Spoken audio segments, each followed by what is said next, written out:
A racist man found an unconscious black girl, and what he did next left the world in shock.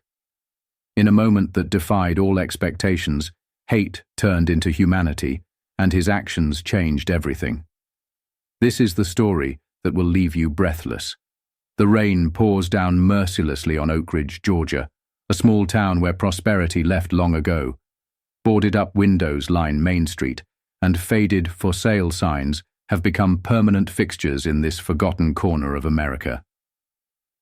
Through the downpour walks Gerald Wilson, 63 years old, with a face weathered by decades of hardship.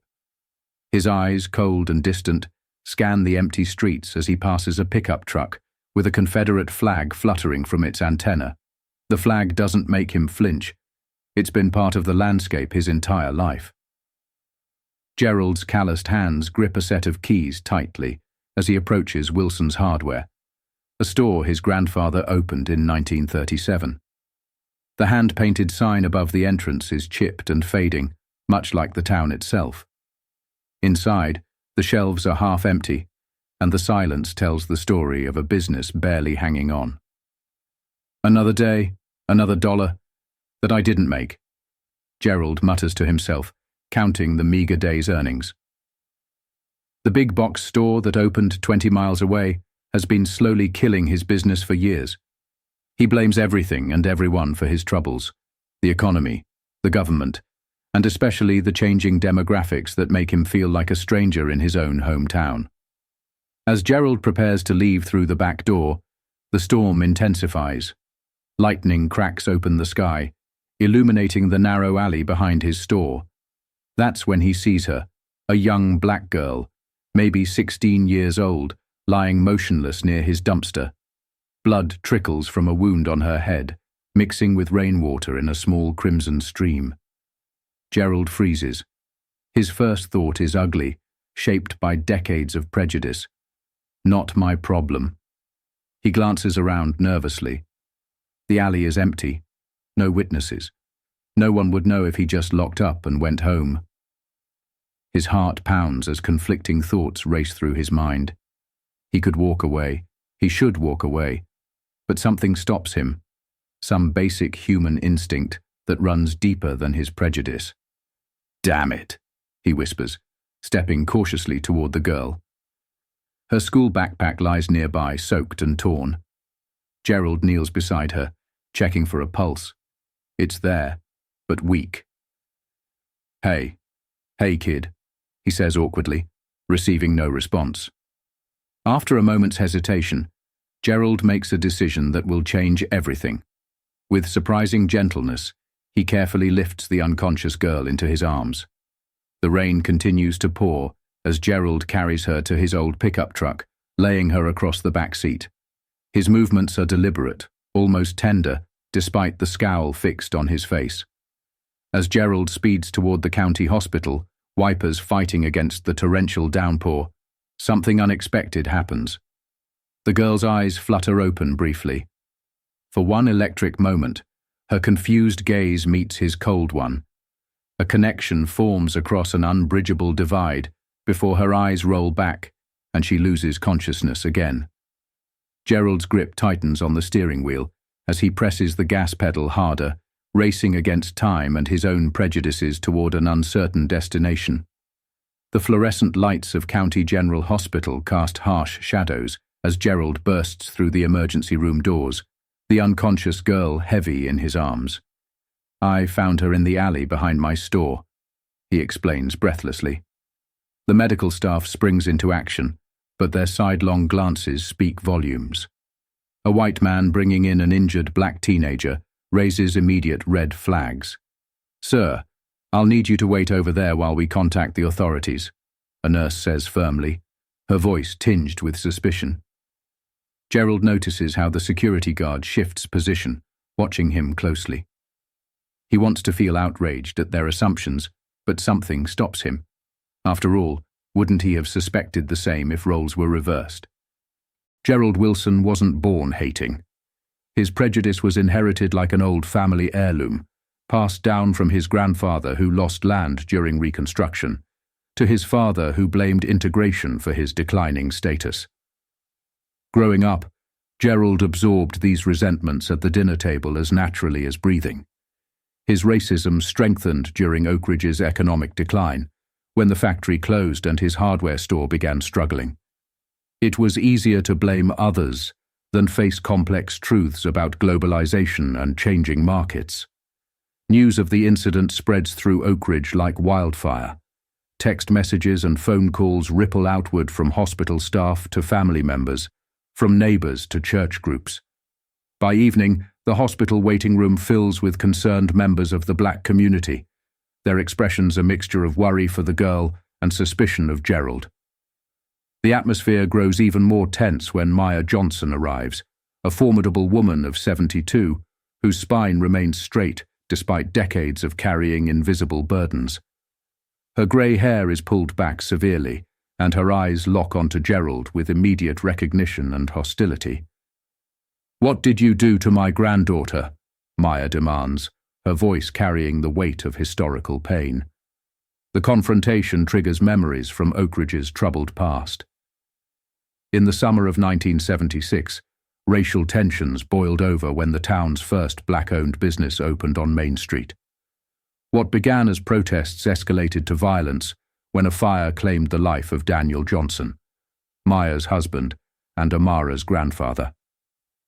The case was never solved, though everyone in town had their suspicions about who was responsible. The standoff between Gerald and Amara is interrupted by Detective Lawson, who has reviewed security footage from a nearby bank. "Mr. Wilson didn't hurt the girl," he announces. Camera shows someone running away before he found her. The footage confirms Gerald's account entirely.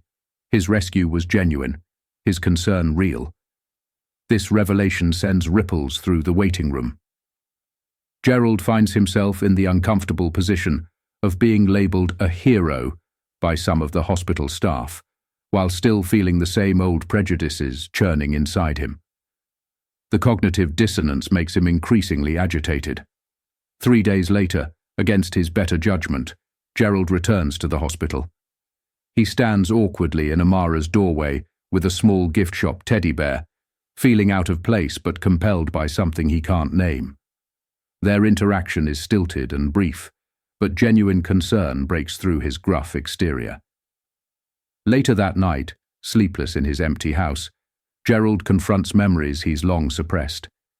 His father drunk and boasting about teaching them a lesson the night of the fire that killed Daniel Johnson.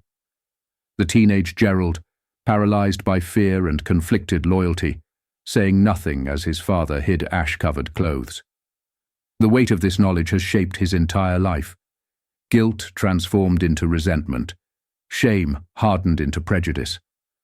Oak Ridge divides as the story spreads. Some see Gerald's actions as redemptive. Even old Gerald Wilson has a heart, while others remain deeply skeptical. "One good deed doesn't erase a lifetime of hate," becomes a common refrain in black barbershops and church pews. As Amara recovers, Gerald finds himself visiting more frequently. Maya is always there, initially cold, but gradually allowing brief, civil exchanges. Each interaction chips away at Gerald's lifelong beliefs. When Amara mentions her dream of studying engineering, Gerald catches himself thinking, "She's smart," then feeling surprised at his own surprise, confronting biases he never recognized.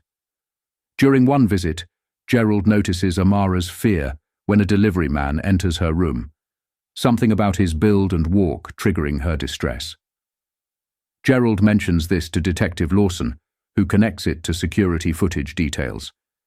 The investigation accelerates, and when police make an arrest, Gerald's world shatters completely.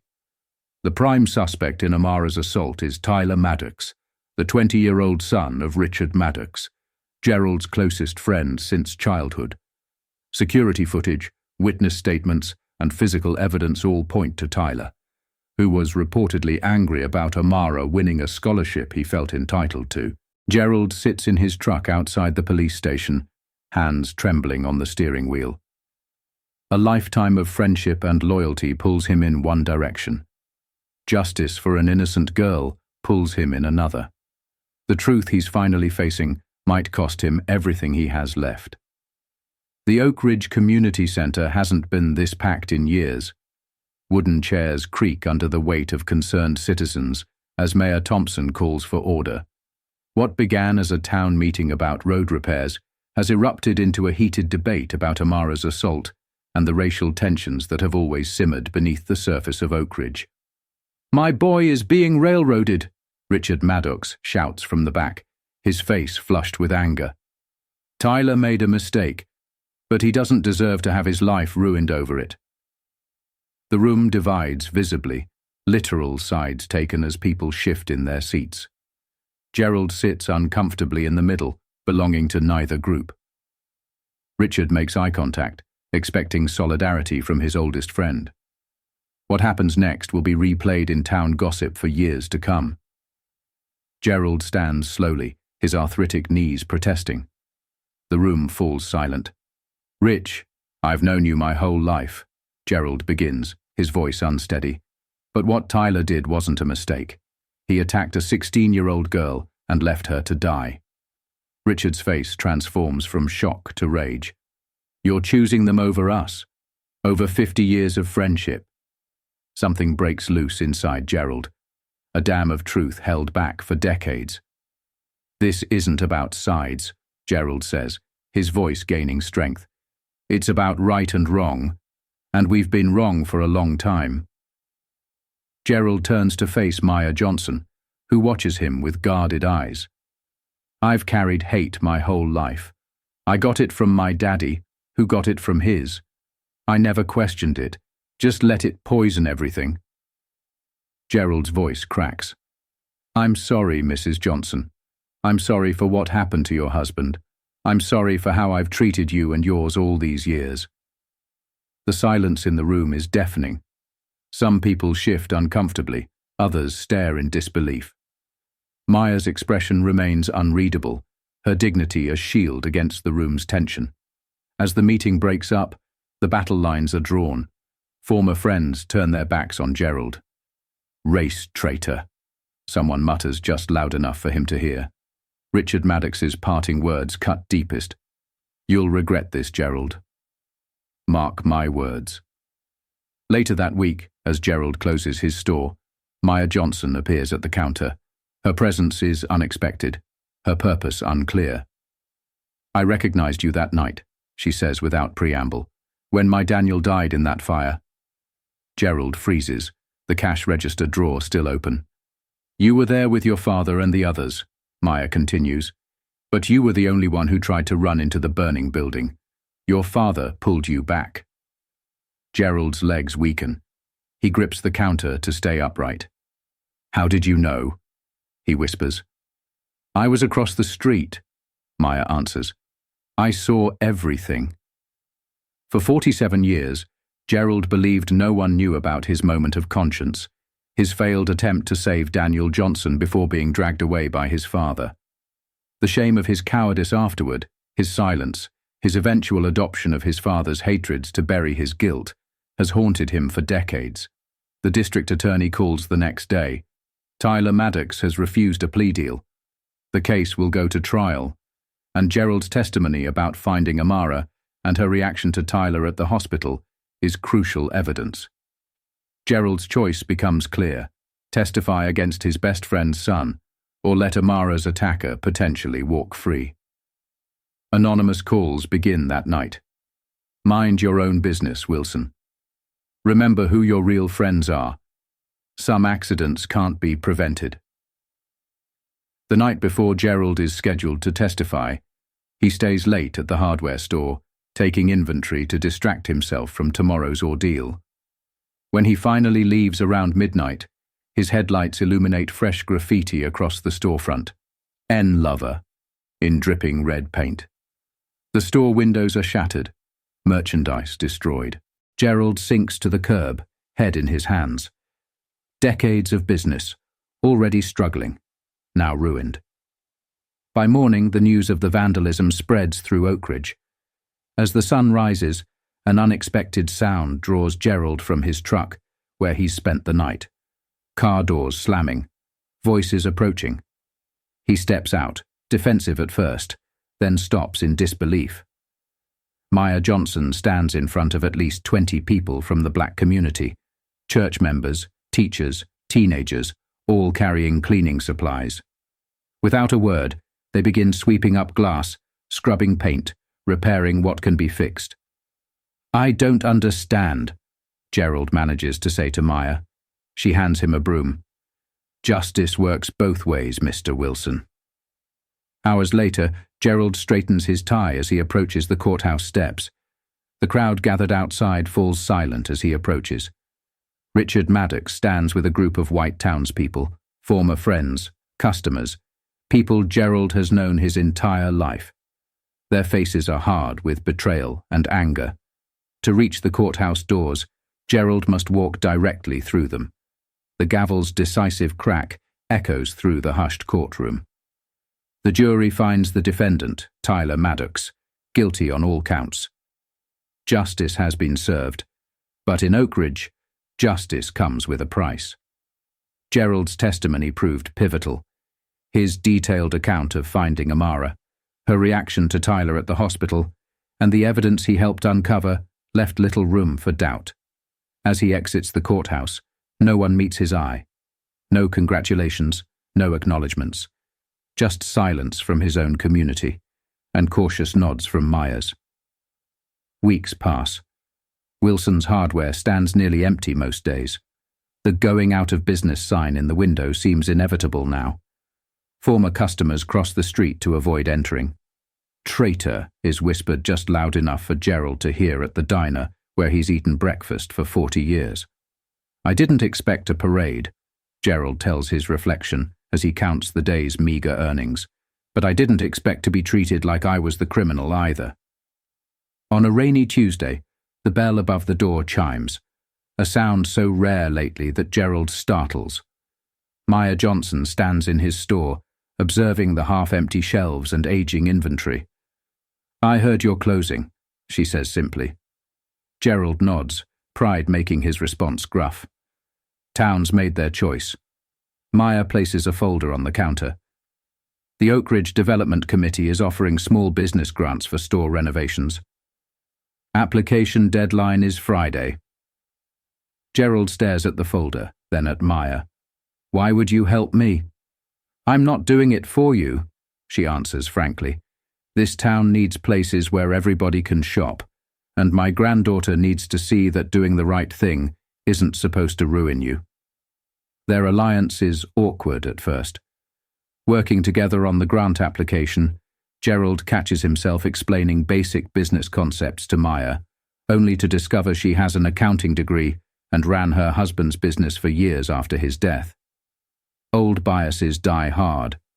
For her part, Maya remains guarded, correcting Gerald sharply when he makes thoughtless comments. "That's not how you pronounce her name," she says when he mentions Amara. Small corrections that remind him how much he still has to learn. By spring, subtle changes appear in Oak Ridge. The grant committee approves funds to renovate Wilson's hardware, with the condition that Gerald hire locally diverse staff. The town hosts its first integrated community cleanup day, still visibly segregated in who works with whom, but sharing the same purpose. The town council passes a small but symbolic anti-discrimination ordinance for local businesses. When Richard Maddox and others protest loudly, younger voices from both communities counter with economic arguments about growth and opportunity that prove persuasive.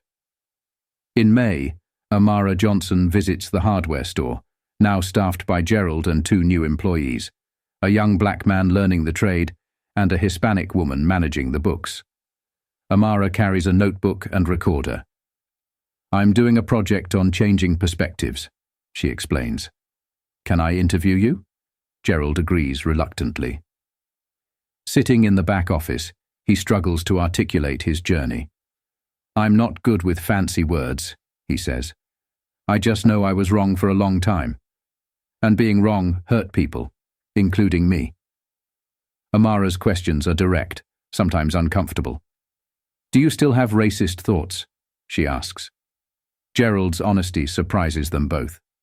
"Yes, every day. But now I catch myself. I question those thoughts. That's the difference." Later that month, Gerald visits the small Black History Museum, housed in the AME church basement. He brings a box containing items he's never shown anyone. His father's journal detailing Klan activities, photographs of whites-only businesses, including his grandfather's store, and newspaper clippings about the fire that killed Daniel Johnson. History needs to be honest, he tells the curator, even when it's ugly. Summer brings continued challenges. When a black family moves onto Gerald's street, some neighbors organize a protest.